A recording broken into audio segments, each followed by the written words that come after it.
মানে এই জিনিস লাগবে না, এরকম টাইপের প্রিন্ট বা এরকম টাইপের ডিজাইন।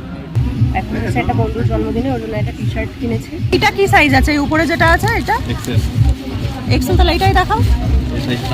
টি শার্টটা তো দেখালাম। আর আজকে আমরা এসেছি কাঁচরাপাড়া, ওর বাড়ি কাঁচরাপাড়া। এর আগে হয়তো আমার ভিডিওতে তোমরা ওকে দেখেছো খুব কম, দু একবার। আজকে গিয়ে আবার দেখাচ্ছি।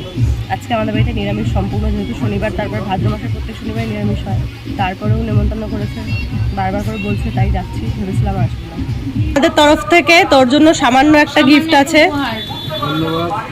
এটা এবার একটু পরে দেখ গায়ে হয় নাকি। আমরা তো সাইজ জানি না, তোর আন্দাজ এনেছি। পছন্দ হয়েছে কিনা সেটাও বলবি। পরে দেখ ভাই, জামাই ঘর দিয়ে চেঞ্জ করে আয়। আমরা এখন চলে এসেছি ওদের বাড়ি। দেখতেই পেলে গিফট ওর হাতে দিয়ে দিয়েছি। এখনো চেঞ্জ করতে গেছে। আমি বলেছি তুই এখনই পরে দেখবি যে গায়ে হয় কিনা। তোর আসলে এর আগে কখনো ওকে জামা টামা কিছু দেওয়া হয়নি, তো সাইজ তো জানি না। তাই বললাম যে একটু পরে দেখ গায়ে ঠিকঠাক হয়েছে কিনা আর পছন্দ হয়েছে কিনা। ও জামাটা পরতে গেছে, পরে আসুক, তারপর তোমাদেরকেও দেখাচ্ছি ওকে কেমন লাগছে। আর এদিকে এদিকে এই যে জামা পরে চলে এসছে আমাদের বার্থডে বয়। ভালো লাগছে, পরেও ভালো লাগছে। বল পছন্দ হয়েছে? এখানে এসে আরেকজনের সাথে দেখা হয়েছে। দেখো গুলু গুলু, এই ও কামড়ায় না তো? এই ওর না বেবি হবে। তুমি ভয় পায় না, ভয় পায় না। আরো কতগুলো মিনিও হবে, ছোট ছোট। Happy birthday to you, happy birthday to you.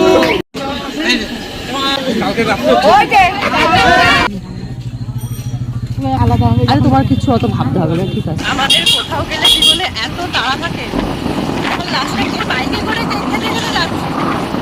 আমাদের এতটাই তাড়া যে ওদের এখনো রান্না হয়নি। আমাদের বেরিয়ে যেতে হয়েছে, কারণ বাজে ট্রেন না পেলে খুব প্রবলেম হয়ে যাবে। তো শেষমেশ আমাদেরকে বিরিয়ানি দিচ্ছে। বাড়ি থেকে মাংস, এদিকে নিয়ে একটু প্যাকেটটা, বাড়ি থেকে মাংস পার্সেল করে দিয়েছে। বললাম কিছু করতে হবে না, এখন আবার বিরিয়ানি আনতে গেছে। এবার অনেকটা দূর তো আমাদের বাড়ি থেকে কাঁচরাপাড়া, মানে অনেকটাই দূর। বাড়ির কাছে হলে কোনো প্রবলেম হতো না, আমরা দাঁড়িয়ে যেতাম, খেয়ে দিয়ে যেতাম। আমার নিজেদেরও খারাপ লাগছে বলতো, কাকিমা বারবার করে বলছিল থাকতে পারলাম আমাদের। এখন এখান থেকে বিরিয়ানি আনতে গেছে, আমাদেরকে এক জায়গায় দাঁড় করিয়ে রেখে। বললাম বারবার করে দিতে হবে না। আমার এই পার্সেল নিয়ে এসছে এখন। ও নিজেও খুব টেনশন আছে। ভাই কিছু মনে করিনি আমরা, কোনো ব্যাপার না। তোর এগুলো দেওয়ারও কোনো দরকার ছিল না। টাইমে ট্রেনটা ঢুকেছি, মানে আমরা স্টেশনে এসেছি, ট্রেনটাও ঢুকেছি। একটু লেট করলে এই ট্রেনটা আমরা পেতাম না।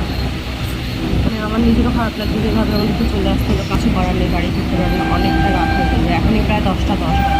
বাড়ি ঢুকতে ঢুকতে মোটামুটি 10:30 তো বাজে, আর বেশি।